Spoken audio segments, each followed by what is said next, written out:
दोस्तों, आज की कहानी मुझे लगा मेरा देवर अभी बच्चा है। एक हिंदी हॉट स्टोरी है जो कि भाभी और देवर के रिश्तों पर बनी एक कहानी है। ये स्टोरी एक बहुत ही अच्छा मैसेज देती है, तो आप इस स्टोरी को अंत तक जरूर पढ़ें। मेरी नई नई शादी होने के बाद जब मैं ससुराल आई तो ससुराल में हम 3 लोग थे, मैं, मेरा पति और उसका भाई। मेरे पति एक टूर एजेंट थे और अपने काम के सिलसिले में अक्सर कई दिनों के लिए शहर से बाहर चले जाते थे। मेरे पति के माँ बाप कुछ साल पहले एक एक्सीडेंट में गुजर गए थे, इसलिए मैंने कुछ ही दिनों में ससुराल के घर की पूरी जिम्मेदारी संभाल ली थी। मेरे देवर की उम्र 19 साल के आसपास थी, इसलिए मुझे लगता था कि वो अभी बच्चा है। लेकिन एक दिन सुबह जब मैं उसके लिए नाश्ता लेकर गई तो वो सो रहा था। मैंने उसे जगाया और नाश्ता रखने के लिए थोड़ा सा नीचे झुकी। तब मैंने देखा उसकी नजर सीधा मेरी छाती पर टिकी हुई थी।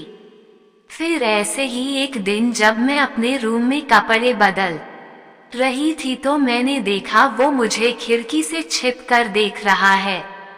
मुझे उसका इस तरह से मुझे छुप छुप कर देखना ठीक नहीं लगा, लेकिन मैंने इस पर ज्यादा ध्यान नहीं दिया क्योंकि मुझे लगा कि वह तो अभी बच्चा है। एक दिन मेरे पति ने मुझे बताया कि उन्हें कुछ दिनों के लिए किसी जरूरी काम से शहर से बाहर जाना है और अगली सुबह वो घर से चले गए। अब मैं और मेरा छोटा देवर दोनों घर पर अकेले थे। उसी दिन मैं वॉशरूम में नहाने के लिए गई तो मैंने देखा वॉशरूम का लॉक खराब हो गया है। तब मैं ऐसे ही दरवाजा बंद करके नहाने लगी। जब मैं अपने कपड़े उतारकर नहाना शुरू किया तभी मेरा देवर वॉशरूम का दरवाजा खोलकर सीधा अंदर आ गया। उसे देखते ही मेरी सांसें थम गई और मेरा दिल जोर जोर से धड़कने लगा क्योंकि मैं बिना कपड़ों के उसके सामने खड़ी थी। मैंने खुद को संभाला और उसे जोर से डांटा और कहा, आ लेने दो तुम्हारे भाई को, मैं तुम्हारी इन गलत हरकतों को तुम्हारे भाई को बताऊंगी। तब मैंने देखा उसकी आंखों में काफी गुस्सा था और कुछ देर तक मुझे घूरने के बाद वो वॉशरूम से बाहर चला गया। अगले दिन मैं कुछ काम से बाजार गई थी। जब मैं बाजार से घर वापस आई और अपने कमरे का दरवाजा खोला तो जो मैंने देखा उसे देखकर मेरी रूह अंदर तक कांप गई। मैंने देखा मेरे कमरे के टीवी पर मेरी नहाने से लेकर कपड़े बदलने तक की वीडियो चल रही है। मुझे ये सब समझने में 1 मिनट भी नहीं लगी कि यह सब किसने किया है। मैं गुस्से में सीधा उसके कमरे में गई तो मैंने देखा वो आराम से बेड पर लेटा हुआ था और उसने कहा, अगर आपने मेरे बारे में किसी को कुछ भी बताया तो मैं आपकी जिंदगी बर्बाद कर दूंगा। मैं आपकी सारी वीडियोस को इंटरनेट पर डाल दूंगा। मैं उसकी बात सुनकर काफी डर गई और उसके सामने हाथ जोड़कर बोली कि मैंने तुम्हारा क्या बिगाड़ा है। तब उसने मुस्कुराते हुए कहा, बस मैं एक बार आपके साथ रात गुजारना चाहता हूँ, उसके बाद मैं ये सारी वीडियोस डिलीट कर दूंगा और कभी इसके बारे में किसी को नहीं बताऊंगा। ये सुनकर मैं अपने कमरे में वापस आ गई और रोने लगी। वो भी मेरे पीछे मेरे कमरे में आ गया।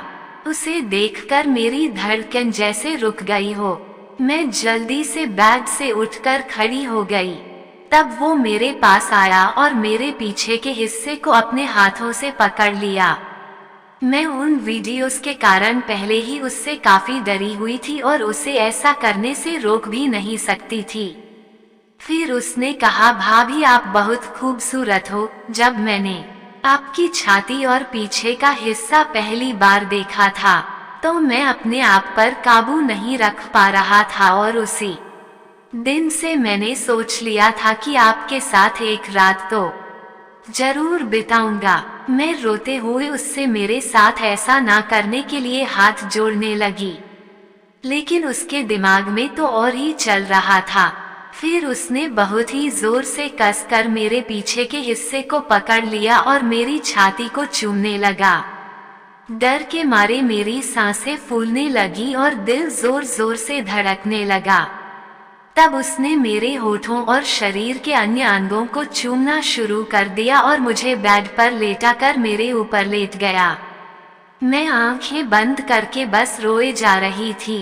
फिर उसने मेरे कपड़े उतारने शुरू कर दिए और कुछ ही पलों में मैं बिल्कुल बिना कपड़ों के उसके सामने थी। फिर उसने अपने भी कपड़े उतार दिए। मैं फिर से उसे उसके बड़े भाई का वास्ते देकर ऐसा ना करने की भीख मांगने लगी, मगर उस समय तो उसके सर पर गलत काम करने का भूत सवार हो चुका था। उसने मुझे बेड पर उल्टा लेटने के लिए कहा और मैं ना चाहते हुए भी ऐसा करने के लिए मजबूर थी। तभी मुझे एहसास हुआ कि उसने मेरे पीछे के हिस्से को चूमना शुरू कर दिया है। कुछ देर तक ऐसा करने के बाद वो इसी तरह से मेरे ऊपर लेट गया और मेरी गर्दन पर अपने दांत काटते हुए उसने अब वो काम करना शुरू कर दिया जिसके लिए वो पागल हुए जा रहा था। मैंने कभी सपने में भी ये सब नहीं सोचा था कि जिसे मैं बच्चा समझ रही थी वो मेरे साथ यह सब कर सकता है। फिर वो बिना रुके लगातार मेरी गर्दन और होंठ पर काटते हुए काफी देर तक अपना काम करता रहा। मैं बस रोते हुए इस सब के खत्म होने का इंतजार कर रही थी। फिर उसने अपना काम खत्म किया और मेरे पास लेट गया। अब मैंने उससे अपनी वीडियोस डिलीट करने के लिए कहा तो उसने कहा, इतनी भी क्या जल्दी है भाभी जी, अभी तो हमने ये सब काम शुरू ही किया है।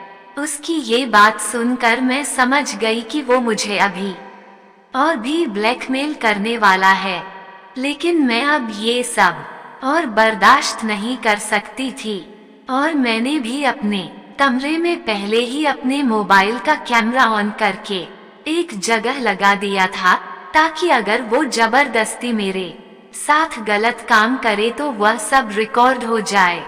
मैंने मोबाइल की वीडियो फुटेज निकाली और उसे लेकर सीधा पुलिस के पास पहुंच गई और पूरी सच्चाई बता दी। जब मेरे पति को इसके बारे में पता चला तो वो मेरे पास आ गए। मैंने उन्हें सब कुछ सच सच बता दिया। मुझे लगा था कि शायद वो मेरी बातों पर यकीन नहीं करेंगे और अपने भाई का साथ देंगे, लेकिन वो बहुत ईमानदार थे और उन्होंने कहा अगर यह सब कोई मेरी बहन के साथ करता तब मैं उसके लिए इंसाफ चाहता। अगर तुम्हारे साथ हुआ है तो भी मैं सिर्फ इंसाफ ही चाहता हूँ, फिर चाहे गलत करने वाला मेरा सगा भाई ही क्यों ना हो। उसके बाद पुलिस ने मेरे देवर को पकड़ लिया और मैं अपने पति के साथ खुशी खुशी रहने लगी। पति पत्नी एक दूसरे की सबसे बड़ी ताकत होते हैं। अगर वे एक दूसरे पर भरोसा करें और एक दूसरे का साथ दें तो वे दोनों हर मुश्किल से पार पा सकते हैं। ये कहानी एक सीख भी है कि हमें किसी भी तरह के शोषण के खिलाफ चुप नहीं रहना चाहिए, वरना वो शोषण हमारे लिए एक अजाब बन सकता है। आपका इस कहानी को लेकर क्या विचार है? अपने विचार कमेंट बॉक्स में जरूर बताएं।